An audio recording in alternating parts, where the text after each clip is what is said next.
Alright, what I'm going to show you is kind of common when you're searching for a domain name. This is something, you've just started a business and you want to see if you can get yourbusinessname.com. It can be tricky. There's a lot of people out there making a buck buying these domain names and then trying to resell them to business owners like you. So let's find out, how do we determine what the status of something like that is. So the first thing I'm going to do is I'm going to see if I can find a new business owner and what domain name they may be searching for. So I'm going to go to the Victor Valley Daily Press website. And I'm going to do that because, as you know, when you file a DBA, you're required to put in legal notices in newspapers stating that. So we're going to go to classified section over here on the right, and then that's going to pop up here. And if we scroll down here, we got browse ads, and I just happen to know that a fictitious business name announcement as well, an announcement, a legal announcement. So I'm going to click there, and we're going to come up to its generic, the generic classifieds page here. We're going to pick a subcategory, and we don't want to see all this other stuff. We want to see legal notices, so we're going to click that. I'll select yesterday's paper, January 27th, and I'm going to go ahead and search. And that's going to bring up all the legal notices that were in the Daily Press yesterday. You can kind of find out what they are here at the top. The first one is an abandonment filing of a use of a fictitious business name, so that's not what we want. We want someone who's just starting their business. And you'll see a lot of like foreclosure things and stuff like that in here. More abandonments, and here it is, a filing of a use of a fictitious business name. They want to do business as Inc. This, that's the name there, in Hesperia, and I'm assuming that's probably a tattoo parlor or something like that. But let's just say that we're Donovan A. Leach here, and we're starting Inc. This. We want to know about IncThis.com. Obviously, the logical thing to do would be to go to IncThis.com. And what you see when you get here is, wow, it's kind of a generic landing page. There's no real business website here. It's more like an under construction site. You can see here coming soon, and why am I seeing this under construction page?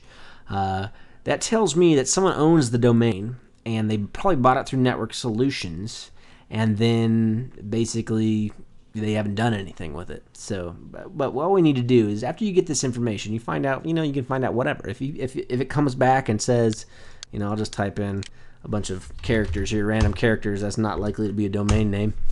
If I click that, then I'm getting something coming back telling me, hey, that does not exist or not available. That would tell me that, hey, that domain name is available. That's something I can go out there and buy probably. But either way, what you'll want to do is you're going to want to go to a website called www.internic.com. And Internic is the global registry of all domain names. So they've got the down low on everyone out there. So what we're going to do is, and this is the term you're going to need to get used to, is we're going to do a Whois search. You can see it here. Whois IncThis.com is what I'm going to type. So let's click here, and it's going to bring us to the Whois search page. It says we want to do a search for a domain, exinternic.com, or .net in this case.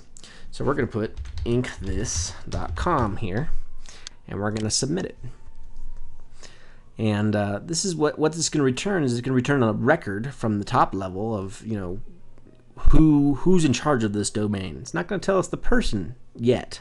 It's going to tell us about the company that registered the name. It's kind of a middleman. You don't buy through Internic.com. You buy through a middleman who sells you the domain. And that's what this is going to tell us. It's going to tell us that IncThis.com is being registered by Network Solutions. And they created this record a long time ago. February 15th, 2000 is when this website was originally purchased. It was last renewed October 2nd, 2006, and they renewed it for, I don't know, four years or so until February 15th, 2010. But let's not let that discourage us. Let's go dig further, find out what's really going on, because obviously this person's not using that website. So what you're going to want to do, no matter what you get here, is you're going to have a referral URL, and that's the next place we go. So go ahead and highlight that. I like to right-click, copy, and then come up here to the address bar and paste. Enter. And now we're going to be taken to this networksolutions.com page. Now this is where it might get a little more difficult for you. It's not always going to be straight up here. There's all these different companies that are in charge of buying and selling domain names, and you're going to get a page like this, a big business ad page here. But what you're going to look for is you're going to look for one particular thing. You're going to look for that Whois search again. So I'm going to scan the page. A lot of times it's at the top. Sometimes it's way down here at the bottom.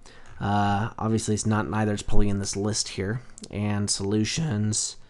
And let me see if I can. There it is. Resources.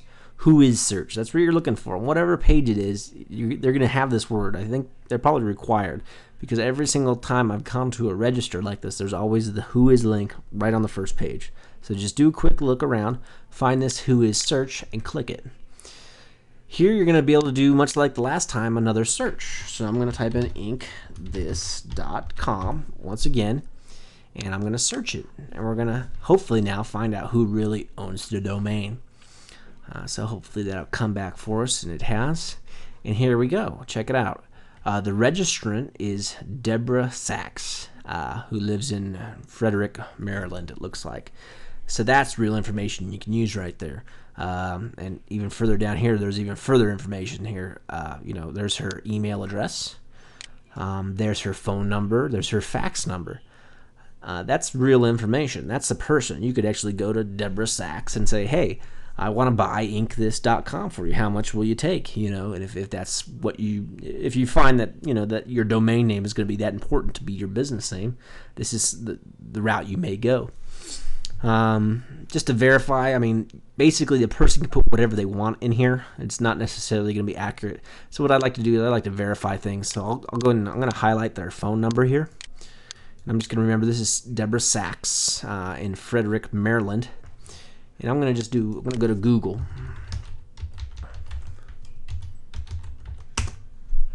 And I'm going to hit a paste here. I'm going to do a search for that phone number. We'll see what we get. And take a look at that. You can see the second result here. It even gives that business name InkThis in Frederick, Maryland. So that's pretty legit. I'd say that's a good phone number. If you wanted to go ahead and pick up the phone and give that person a ring, you could. There's a reverse lookup, basically a phone book, and it gives you further information. This looks like where their business is located. In the end, most domains are taken. Most domains are purchased. You got to come up with something. You got to invent your own name. You got to, make your own words a lot of times in order to get a domain name. Or you simply add easy modifiers. If I was here and I was a simple business name like Joe's Locksmith, maybe I'd put High Desert Joe's Locksmith or VV Joe's Locksmith, something like that, to differentiate myself from everybody else. But that's not really the scope of this. I just wanted to show you how you could find out who owns a domain name. So, hey, thanks for watching.